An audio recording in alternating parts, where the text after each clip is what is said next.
Ok, bem-vindos de novo ao estudo do C Sharp e como puderam reparar, e certamente ficaram muitos de vós com essa sensação de que estes últimos vídeos foram um pouco estranhos, havia ali informação que já não fazia muito sentido, uma vez que é absolutamente essencial ter um conhecimento, pelo menos básico, do que é uma classe, para depois, a partir daí, se começar a perceber realmente como é que funciona uma linguagem orientada a objetos. E neste caso, este vídeo vai começar por explicar o que é uma classe. E não é nada de muito complexo.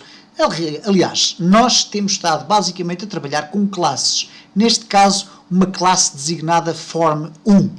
Se vocês repararem aqui no Solution Explorer, nós temos aqui um ficheiro chamado form1.cs. CS porque é a extensão escolhida para os ficheiros do C Sharp.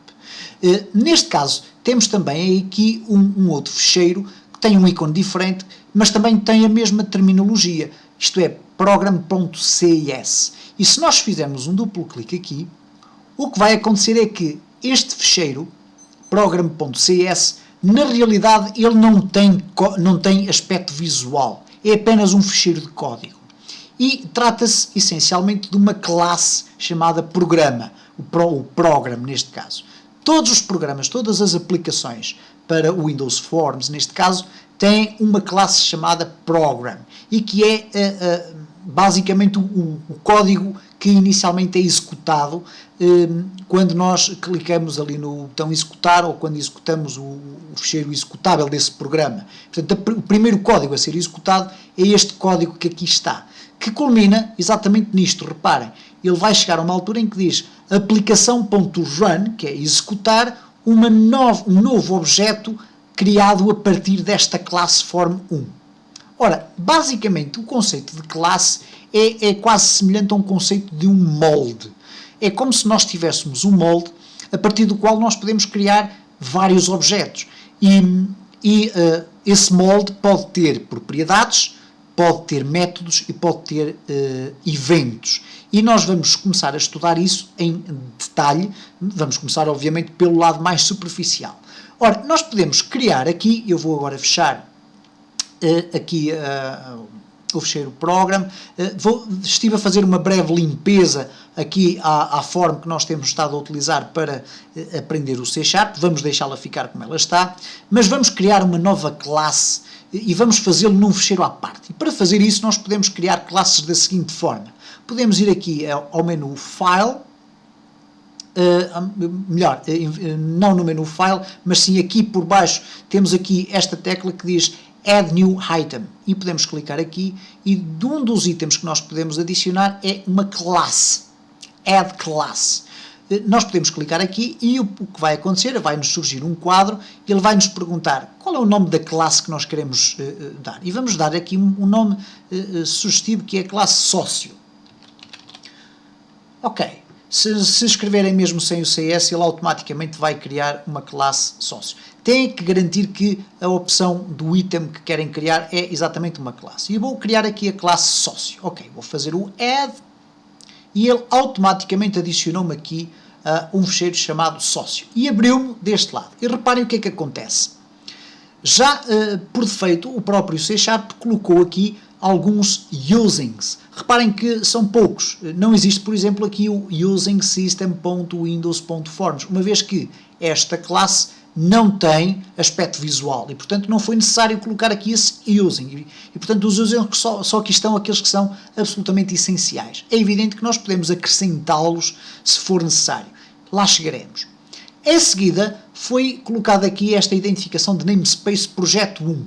Isto para quê? Para obrigar a que a minha classe sócio faça parte deste namespace e, portanto, esteja acessível em todo o meu projeto.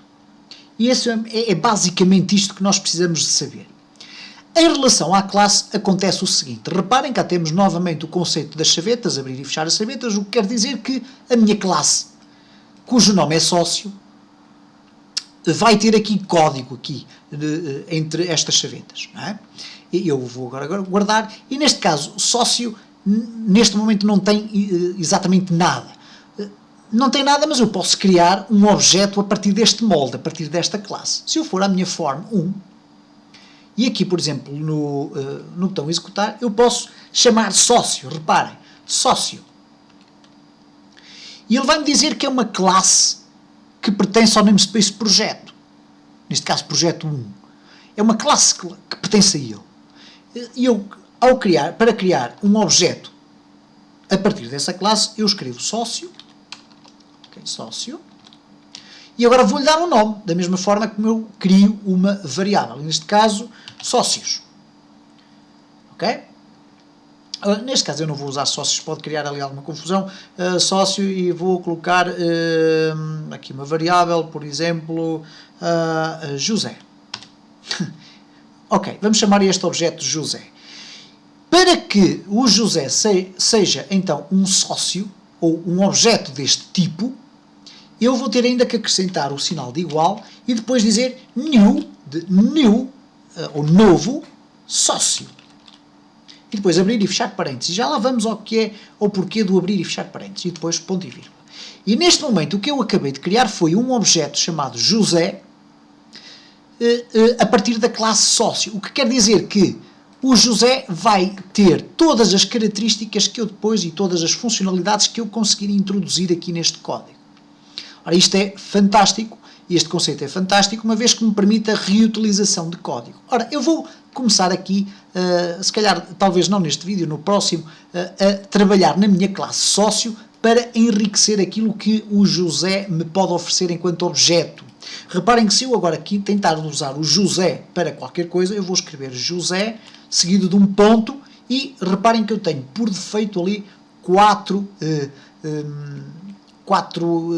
propriedades, se assim o queiramos dizer, ou 4 métodos.